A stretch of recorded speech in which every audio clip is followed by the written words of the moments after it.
150 दिन और 27 मई की तारीख, आपके पास में ये 150 दिन हैं। आप चाहो तो इन दिनों को खराब कर दो, बर्बाद कर दो, ताकि 2027 के लिए दोबारा तैयारी कर पाओ। और या फिर आप अपनी इस तैयारी को इस तरीके से कर सकते हो कि 2026 27 मई के बाद में आपके चेहरे पे एक स्माइल हो कि यार इस बार मुझे दिल्ली एम्स या इंडिया के टॉप 4 एम्स में से कोई ना कोई एम्स जरूर मिल जाएगा।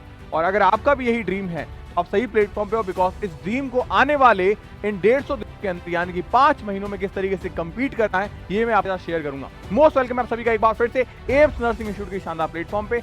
मैं आपका मेंटोर, आपका साथी, आपका बड़ा भाई 2017 से लाखों बच्चों को मेंटोर कर रहा हूं और अब आ गया हूं आपको मेंटोर करने के लिए। बात करेंगे सबसे पहले एम्स के एग्जामिनेशन को कि क्या है एम्स और क्या 5 महीने में संभव है एम्स के एग्जाम को क्रैक करना।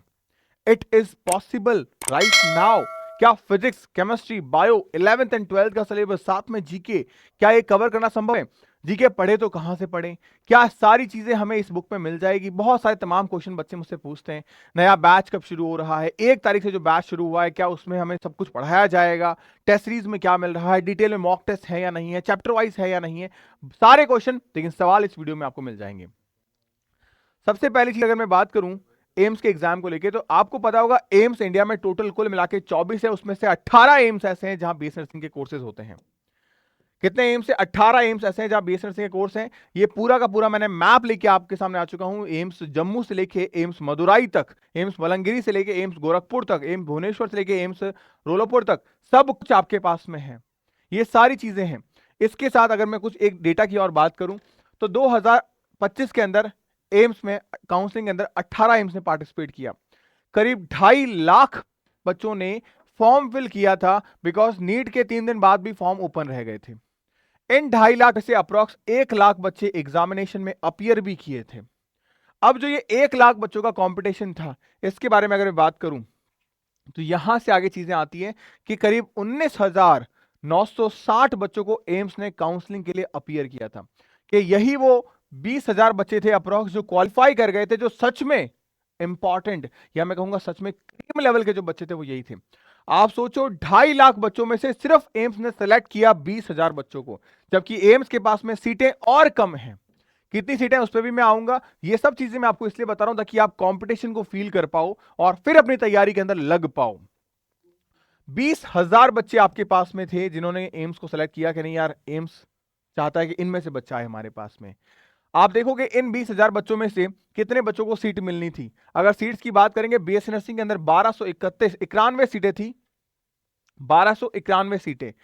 इन 1291 सीटों के लिए उन्होंने 20,000 बच्चों को सिलेक्ट किया। अगर रैंक वाइज आप बात करेंगे तो यूआर कैटेगरी के अंदर 16,000, ईडब्ल्यूएस में 16,000, ओबीएस में 20,000 और एससी के अंदर आपके 26,000 और एसटी में 26,007, इस रैंक तक के बच्चों को सिलेक्ट किया गया था।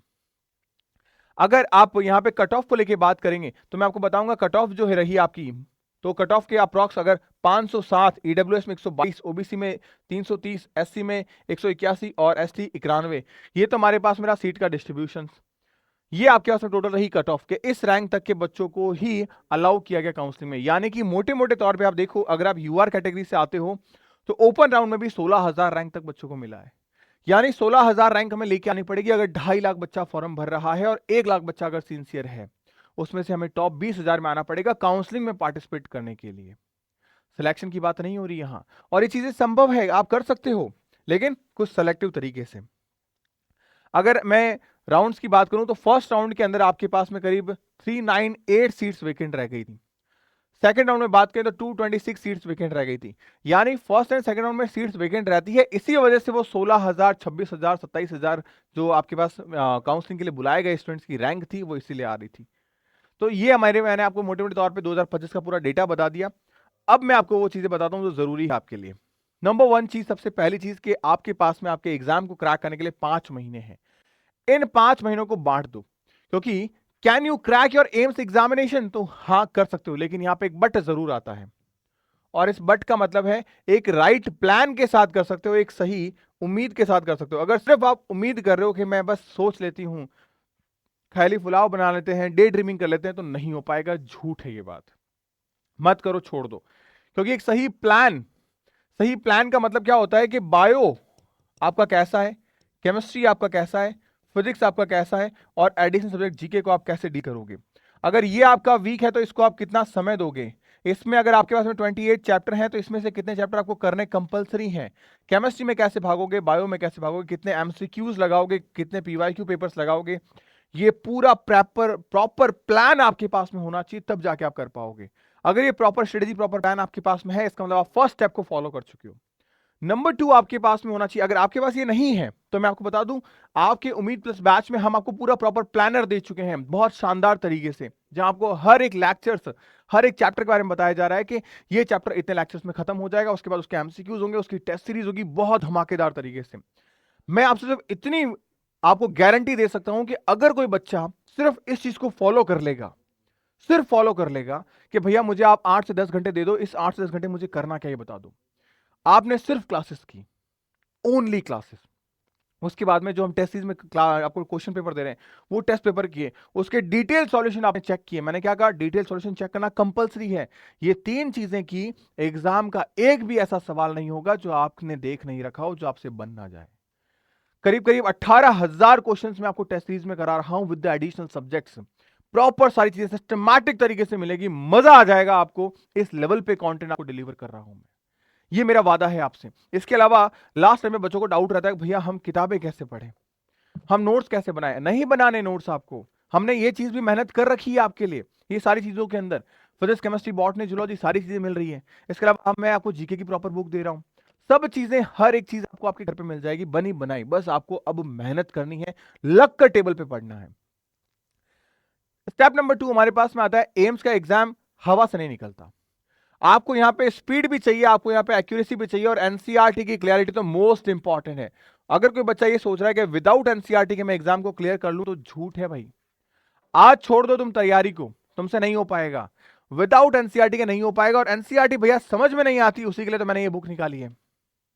पिछले 2 साल की मेहनत है हमारी पूरी टीम की इस बुक के अंदर, और जिस बच्चे के पास में ये बुक है वो जानता है इस बुक की अहमियत क्या है। सबसे इंपॉर्टेंट चीज, सिलेबस कंप्लीशन नहीं है, सिलेक्शन नहीं होगा। हम आपका सिलेबस कंप्लीट करा रहे हैं 31 मार्च को, 31 मार्च को आपका सिलेबस कंप्लीट है, शानदार तरीके से, शानदार तरीके से। उसके बाद में रैंडम स्टडी अगर आप कर रहे हो तो आप अपनी रैंक को लूज कर जाओगे, आपकी रैंक छूट जाएगी। तो रैंडम स्टडी बिल्कुल भी मत करना। सेकंड चीज, क्योंकि रैंडम स्टडी करने से हमें यही पता नहीं चलता कि फिजिक्स में कितना हो गया, केमिस्ट्री में कितना हो गया, बायो में कितना हो गया। हम अक्सर बायो और केमिस्ट्री पढ़ते रहते हैं, फिजिक्स हमारा छूट जाता है जब हम रैंडम स्टडी करते हैं। एक प्रॉपर प्लानर रखो अपने साथ में। मैं बहुत जल्दी आपको प्लानर भी लेके आ रहा हूं, जहां पे मैं खुद आपको प्लानर दूंगा और आप उसमें टिक करिएगा कि किस तरीके से चीजें हमें करनी है। नंबर 3 पॉइंट पे आपको ध्यान रखना है फर्स्ट मंथ में कि आपको एनसीईआरटी क्लियर होनी चाहिए। एनसीईआरटी का मेरा मतलब है कि हर एक लाइन आपकी क्लियर होनी चाहिए, बायो की, केमिस्ट्री की खास तौर से। केमिस्ट्री में भी अगर मैं बात करूं, organic chemistry and inorganic chemistry की आपकी होनी ही चाहिए। ये 5 segment, botany, zoology, organic and inorganic, ये 5 सेगमेंट आपके जरूर कंप्लीट होने ही चाहिए। उसके बाद बात करें इसमें कैसे क्या चीजें करनी है, तो आप मेमोराइबल टॉपिक को पढ़ के जाओ। चीजों को नहीं पता चल रहा, मैं आपको दिखा दूं प्रॉपर्ली किस तरीके से आपको चीजें डिलीवर की जा रही, बहुत प्यारे तरीके से, मजा आ जाएगा आपको अगर आप बुक्स को देखोगे शानदार तरीके से।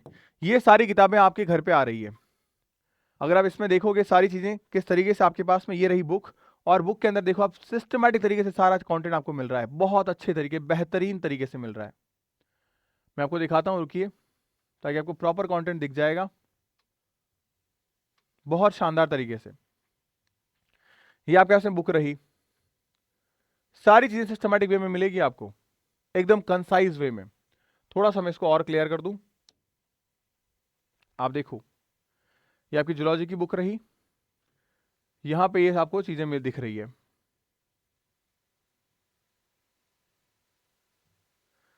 ये प्रॉपरली आपको नोट्स दिख रहे हैं सिस्टमैटिक तरीके से।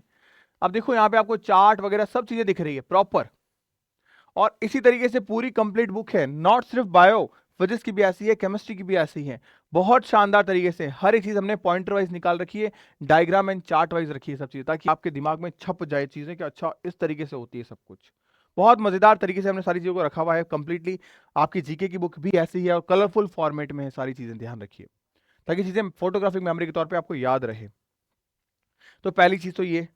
दूसरी चीज, आपको नेक्स्ट आपका कोर जो टॉपिक है, कोर टॉपिक का मतलब क्या होता है, जो टॉपिक बहुत ज्यादा हाईलाइटेड है, जिनको करके जाना ही जाना है, छोड़ना बिल्कुल भी नहीं है, उनको जरूर करना है। आपको फोकस करना है हाई यील्ड चैप्टर्स पे।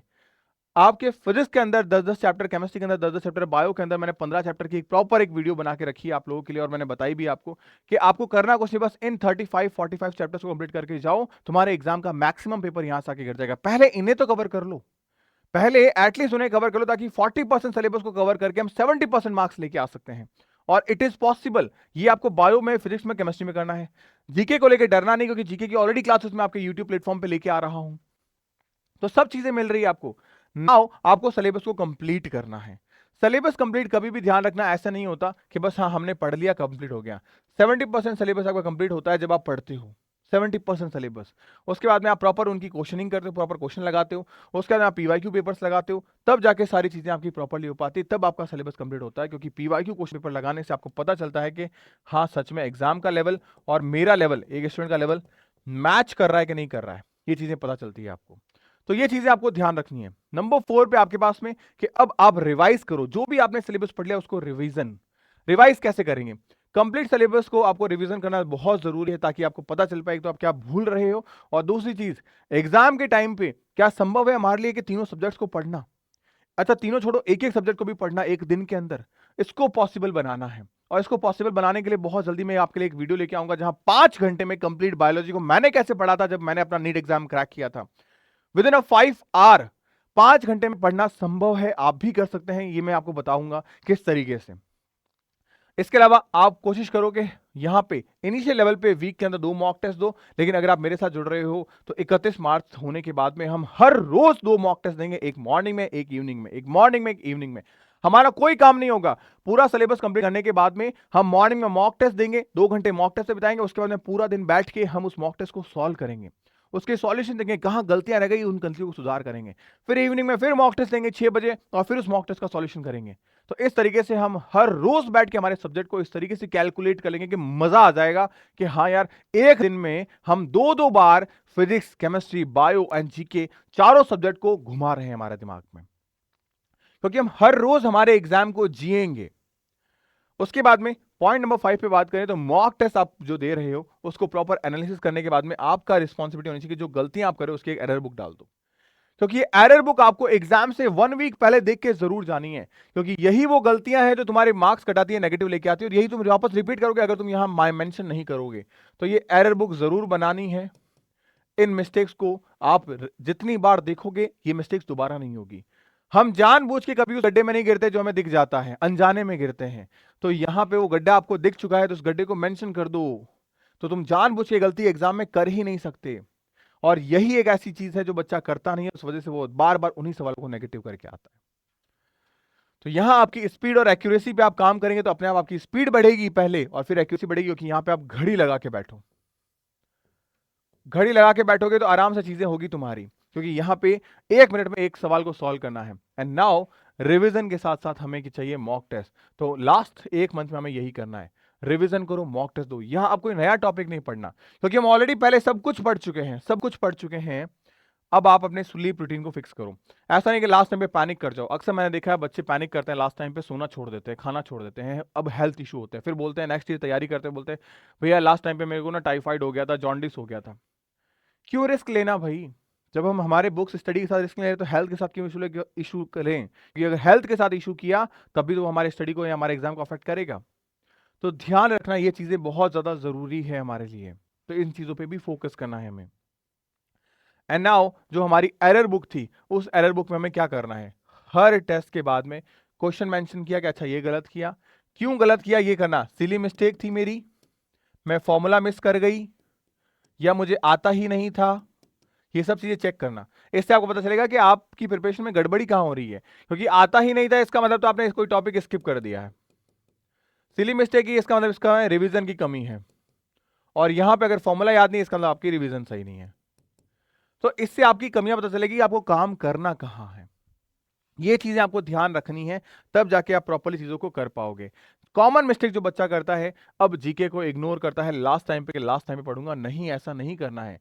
आपका जीके जो है वो उसके मैं अगर मोटे मोटे तौर पे बात करूं तो ज्यादा बड़ा खास नहीं है। आपको हार्डली से हार्डली करीब 40 से 50 घंटे जीके पे देने, आपका जीके खत्म हो जाएगा। इतना ही जीके है आपके एम्स के अंदर। मैं पिछले 10 साल से पढ़ा रहा हूं बेटा, और मेरा जो एक्सपीरियंस ये बोलता है कि अगर आप जीके पे इस चीज के लिए फोकस करो कि अगर फिजिक्स में कहीं पेपर अच्छा आ गया तो वहां जो 1-2 मार्क्स मेरे कम हो रहे हैं ना, वो मैं जीके में कंपनसेट करूं। क्योंकि जीके आपके लिए नया नहीं है, सारे 2 लाख बच्चों के लिए नया है जीके। तो टेंशन मत लेना, आप बस ये चीज सोच के चलो कि मुझे जीके में 6 से 7 मार्क्स, 8 से 9 मार्क्स लेके आने बस। क्यों? क्योंकि वहां पे पॉसिबल है कि आपके 3 से 4 मार्क्स कटेंगे, क्योंकि नया सब्जेक्ट है। लेकिन ये जो 6 मार्क्स आप लेके आ रहे हो, ये कहां मैनेज करने हैं आपको? फिजिक्स में। क्योंकि फिजिक्स में अगर पेपर भारी पड़ गया, फिजिक्स में कुछ गलती हो गई, तो वहां कंपनसेट कर जाएगा, फिर भी हमारे मार्क्स में कोई दिक्कत नहीं आएगी। आपको बायोलॉजी रिवाइज नहीं कर रहे हो, कॉन्फिडेंस से भैया कर लेंगे, इस चक्कर में सिली मिस्टेक करते हो और -1/3 लेके आते हो। आप सिर्फ लेक्चर देखते हो विदाउट एमसीक्यू सॉल्व किए, तब भी दिक्कत है। मैं अपने बच्चों को हमेशा बोलता हूं, एमसीक्यू देखना है तो एमसीक्यू देखो, लेक्चर देना है लेक्चर देखो, लेकिन ध्यान रखना, अगर आप सिर्फ ये सोच रहे हो कि किसी एक चीज को देख के हो जाएगा, नहीं होगा। अगर हो जाता, मैं क्यों टेस्ट सीरीज करवाऊं बेटा? मैं क्यों 20,000 क्वेश्चन कराऊं? मैं भी तो 15 टेस्ट दे सकता हूं, 25 टेस्ट दे सकता हूं आपको कि बस कर लो बेटा। मैं क्यों इतने टेस्ट करवा रहा हूं आपके? 250 टेस्ट क्यों दे रहा हूं मैं आपको? सिर्फ इसलिए ताकि आपका सिलेक्शन नहीं हो, आपकी रैंक के साथ सिलेक्शन हो। और अगर आप चाहते हो रैंक के साथ सिलेक्शन, क्योंकि एम्स में बेटा 1291 सीटें हैं आपके पास, तो सिलेक्शन तो उसका होगा जो टॉपर होगा, जो टॉपर होगा वो रैंक के साथ सिलेक्ट होता है, ध्यान रखना। एनालाइज करो अपने मॉक टेस्ट को, सिर्फ मॉक टेस्ट देने नहीं, अक्सर बच्चे यही करते हैं, वो सोचते हैं मॉक टेस्ट देना इज इंपॉर्टेंट। नहीं, मॉक टेस्ट से ज्यादा जरूरी है मॉक टेस्ट को एनालिसिस करना, क्योंकि उससे पता चलेगा मेरी गलतियां कहां हैं। जब गलतियां पता चलेगी तो नेक्स्ट स्टेप में आपसे अपने आप ही नहीं होगी यार वो गलती, अपने आप चाह के भी कोई इंसान गलती नहीं कर सकता, ध्यान रखना। तो ये चीजें आपको ध्यान रखनी है, तब जाके फाइनली आप अपने ड्रीम कॉलेज के सामने खड़े होगे एक दिन, और वो दिन होगा तुम्हारा करीब करीब सितंबर महीना। क्यों? क्योंकि काउंसलिंग खत्म होगी तुम्हारी, लेकिन तुम तुम्हारे सपनों के अंदर खड़े हो जाओगे 28 मई को ही, जब तुम्हारा एग्जाम बहुत अच्छा होगा, एक चेहरे पे स्माइल के साथ तुम तुम्हारे गेट से बाहर आओगे। मुझे प्रॉमिस करो यार कि तुम्हारा ये सपना है या नहीं है, और अगर सपना है तो उस सपने को साकार करने के लिए तुम जी जान से लड़ोगे, नहीं लड़ोगे? कमेंट कर देना, जो एम्स तुम्हारा ड्रीम है, एम्स ऋषिकेश तो एम्स ऋषिकेश, एम्स दिल्ली तो एम्स दिल्ली, ये कमेंट होना चाहिए तुम्हारे नाम के साथ में। तब मुझे यकीन होगा कि हाँ, मेरा बच्चा सच में एक जुनूनी है और वो कर सकता है।